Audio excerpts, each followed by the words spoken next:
Hi, my friends, and welcome back to another reading wrap up. It's time to wrap up the month of January, and I could not be more excited. I couldn't have imagined a better reading start into this new year. I have had fantastic books, all but one have been amazing, and one of them, the more I think about it, might be one of my, if not the favorite book of mine. So, with this being a big teaser, let's waste no time and start right away because I can't wait. The first book I read was Rock, Paper, Scissors by Alice Feeney. It is taking place in Great Britain and in Scotland, London area also, but mostly in Scotland in the Highlands. We have a couple, their names are, I already forgot, Adam and Amelia.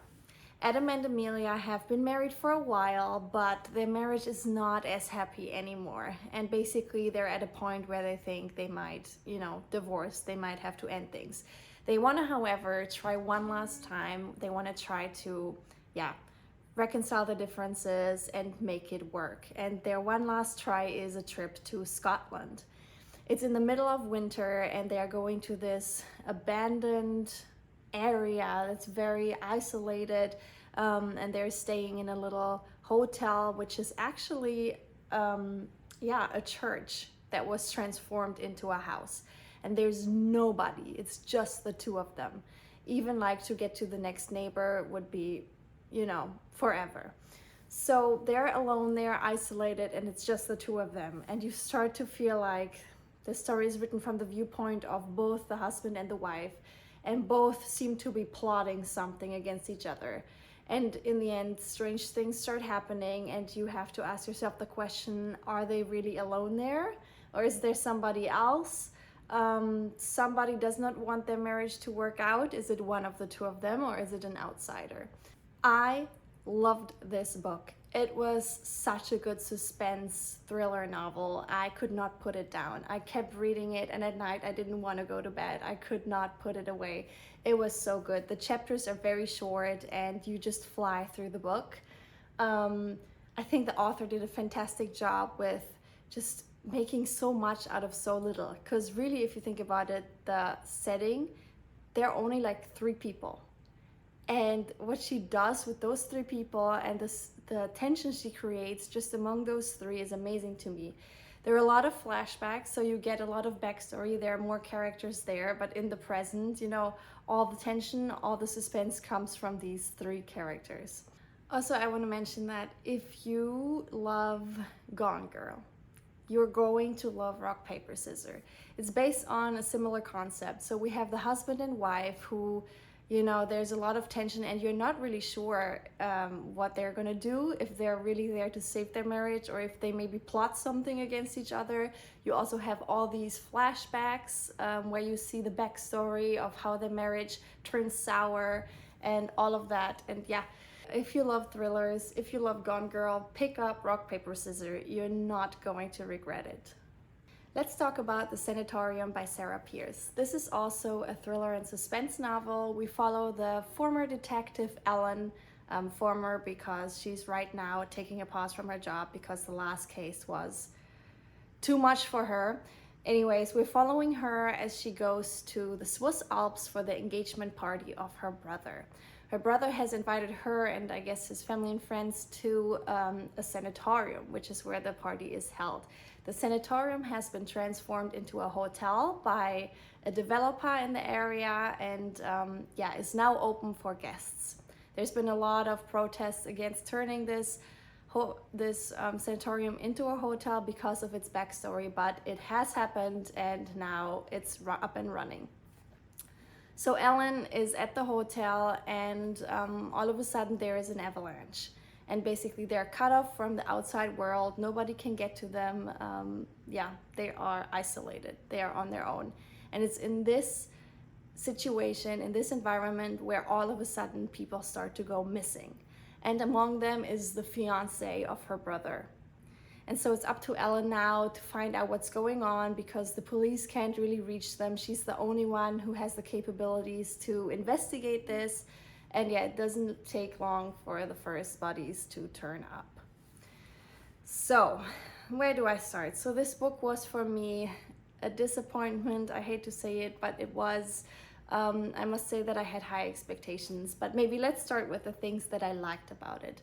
So I thought that the setup and the premise were amazing. I mean, Swiss Alps, a former sanatorium, you know, a hotel where there's maybe a dark past behind it. Maybe the sanatorium wasn't run as well as it should have been. Maybe there were some crimes covered. I loved all of that. I loved reading the first chapter, the setup, everything. So, and that's the reason why I picked up this book, because that is what's advertised, what it's about on the back. I love that. Also, what's good is the pacing. The author has very short chapters, and at the end of almost every chapter, there's some sort of cliffhanger. So it really keeps you reading. I mean, I was not, although it was a disappointment, it wasn't like I had to force myself to finish it. No, I was reading it very fast. So that was great. What I didn't like is that I felt the author tried too much. So we basically have the story of the sanatorium and its backstory. We have the crimes that are happening that are somehow linked to the backstory of the hotel, but honestly not that much and very loosely. So I did not like that. And then we have Ellen's backstory. And she has this really heavy secret that she's carrying around with her that has something to do with her brother, where, yeah, I felt like all these stories could have been 3 separate books. And by putting them all in the same book, some of them weren't given the attention that they maybe deserved. Some of them fell a little bit off the edge. I don't know if that's a good way to say it, but yeah, for example, Ellen's backstory. It is really crazy. She's coming there to basically uncover a secret that she's been carrying with herself all her life. And when the secret comes out, which is basically, 2/3 into the novel, it's a huge secret. I mean, it is a life-changing secret, but it doesn't do anything with the main character. It comes out and she's like shocked for a little bit, but then continues her investigation like it's not a big deal. Like, I could not understand that at all. It did not make sense to me. And yeah, then last but not least, Ellen, just stay away from the police. I don't think you are a great detective. Maybe look at some different careers. That's my last suggestion, but that I could have lived with. It's okay. Yeah, so all in all, my critique sounds very harsh, but I mean, I still read it really fast. It was good. I can see why people like it. It just, for me, it didn't work. The world that the author created and all the connections, they didn't work for me, but maybe for somebody else they do. For me, if I had to give stars, I would give it 2.5 out of 5. But yeah, the setting was great. So if it sounded interesting to you, maybe you want to give it a try. I'm not gonna say it was a bad book, but just not for me.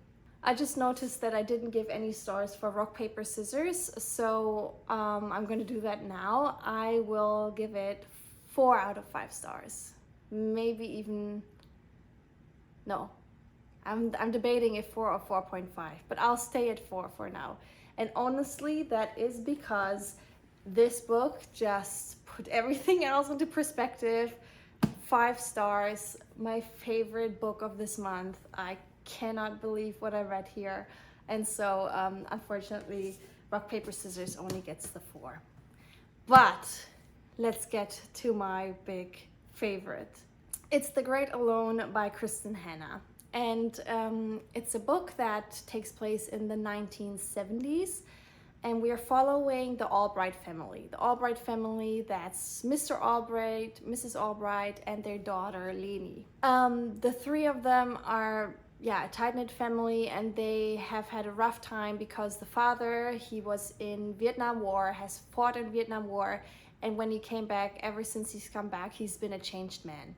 His mental state is not the best. He's fighting with a lot of post-traumatic stress, you could say, from the war, and a lot of times his family is the victim of his aggressions that stem from serving in the war. So he has troubles keeping jobs. They always have to move a lot. And for some reason, fate throws them a lifeline and they get this house in Alaska. So for them, it's this new opportunity. They move to Alaska and they think this could be a new start. Maybe now Mr. Albright will, find his well-being will get better now. So the family moves to Alaska, but Alaska is no joke. It's a harsh environment, and they learn that the hard way. They have to prepare for the winter, and it is when winter comes that the health of the husband, Mr. Albright, deteriorates. He becomes violent, he becomes aggressive, and becomes a real danger to Leonie and her mother, and they have to start really fighting for themselves and face the dangers that not only are posed by Alaska, by the outside world, but also by their own husband and father.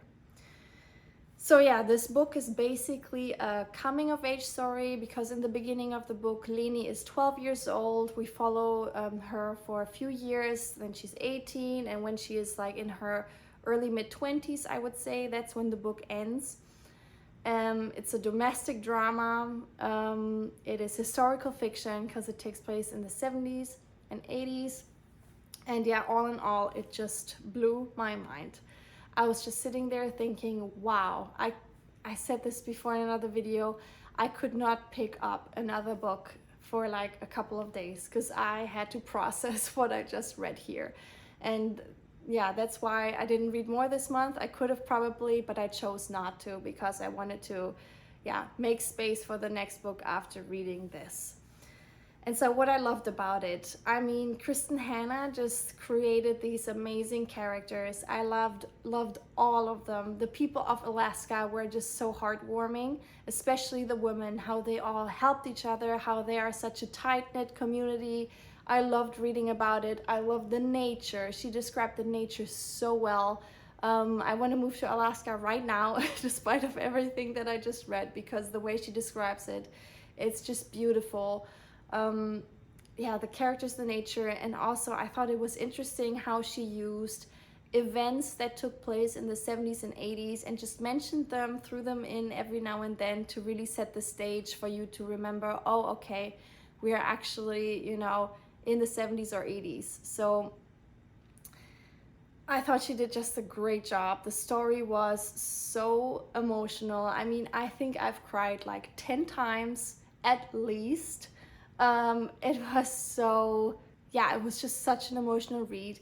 And I felt every time when I thought, my goodness, things can get worse. Yes, they got worse. Like, I can't believe the amount of setbacks this family had to take. And then whenever I felt like I can't take this anymore, the author did throw a lifeline and threw me a crumb, something that made the situation better. So it was this back and forth, and I really felt every single event in the story. I could rave on about this for forever, but let me just tell you, please pick this up. It is so good. It's about such strong women and overcoming adversities. It's also about violence in the household, so there is a trigger there, but in the end they overcome it, and I just loved it. I'm gonna stop talking about it right now, but please read it, Then another book that I read that I'm just going to show real quick is Harry Potter and the Prisoner of Azkaban. I did a Harry Potter special on this book, so I don't want to say too much, but it's always good to reread some old books, especially ones from your childhood. It's just this feeling of, it's just really cozy. You feel like you're home, and it is a feeling of being home that I have when I read Harry Potter. So I enjoyed that very much too. Last but not least, I listened to my very first audiobook. It was an autobiography. It was I'm Glad My Mom Died by Jennette McCurdy. And I picked this book because I've seen it all over the place. People have been raving about it. I've seen it on social media, on YouTube, everywhere. And to be honest, I didn't really know Jennette McCurdy. She is most famous for her role in iCarly, which is a children's/teenage show that was aired on Nickelodeon in the 2000s, I believe.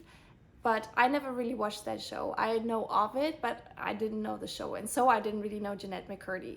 But if it's the same for you, it doesn't matter.